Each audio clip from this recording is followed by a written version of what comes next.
Hello and welcome to all for summary of the book The $100 Startup. Let's start the summary, and if you like it, give it a thumbs up, and if you are new, do not forget to subscribe. The $100 Startup shows you how to break free from the shackles of 9 to 5 by combining your passion and skills into your own micro business, which you can start for $100 or less, yet still turn into a full-time income thanks to the power of the internet.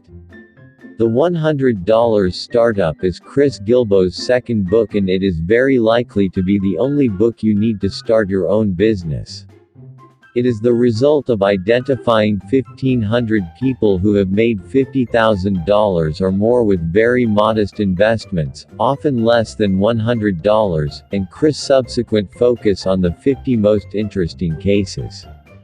Based on his case study, Chris pulled out a step-by-step framework you can use to find where your passion meets your skills and turn those into an income from your couch.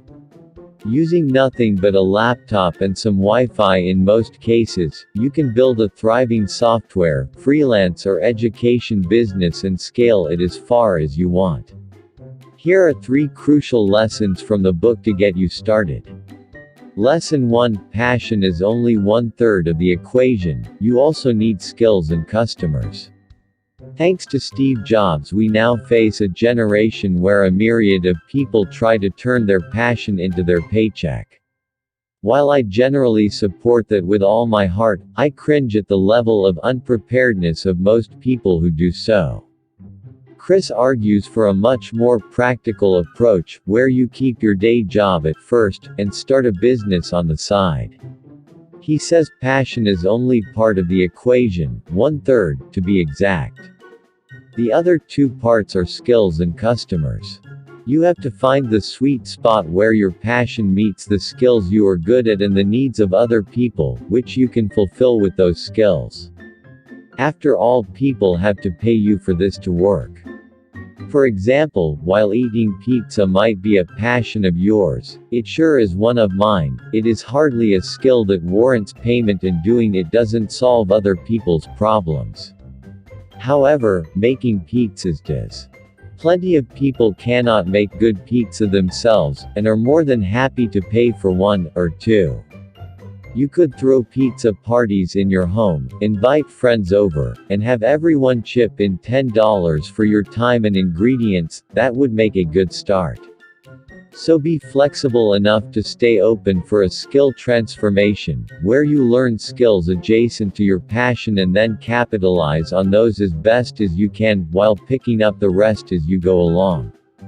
Lesson 2: Focus on low costs and being profitable to turn your hobby into a business. Newsflash: unless someone pays you, your passion business is just a hobby. Therefore, you must look at funding, income and costs of your business. Luckily, funding is easier than ever before. Most businesses can be run or at least validated with a website only, thus costing less than $100 to get set up. If you do need funding for a physical product, for example, you can build an audience first and then launch a Kickstarter campaign to help you get together the money you need. In a micro-business, your income mostly depends on your hustle. The more potential customers you reach out to, the more affiliate partners you get on board, and the more traffic you build, the more you will sell. Be proactive about developing your business and focus on low-cost, but time-intense methods like personal outreach, going to conferences, or Google Ads. Lastly, your costs are a great chance to prioritize.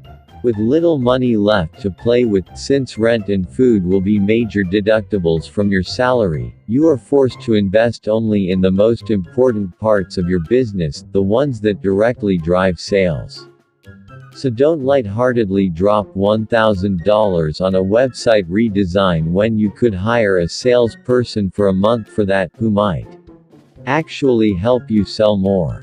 Running your passion business should be fun, but it's still a business, and if you do not treat it that way, the only place you will run it to is into the ground. Lesson 3: Action beats planning, so keep your plans simple. Action beats planning every time. Write that on your wall. If you have ever bought a domain name you never ended up using, guilty, or spent an entire weekend making a complex business plan, guilty again. Do not judge me, you know what I am talking about. Force yourself to put your business plan on a single page of paper, and leave anything but the outline for your future self to worry about.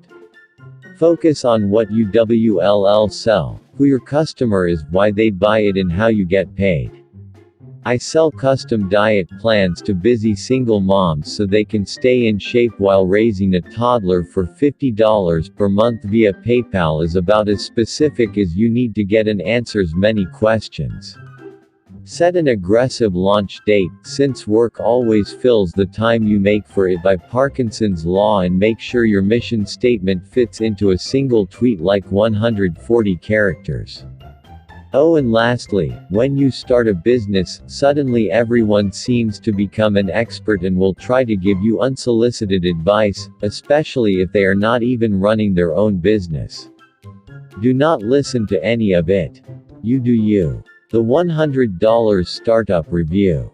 The happiness of pursuit was about finding a passion project. Combine it with the $100 startup, and you have a passion project that makes money, which is exactly what Random Skills is, by the way. The book reminds me a lot of the 4-hour workweek, but honestly, it feels even more practical for the average Joe, because it makes starting easier and does not deal as much with scaling, which is something to worry about a lot later. It is hard to overestimate how actionable and practical this book is in a 2020 world. I have nothing to say except, I highly recommend it.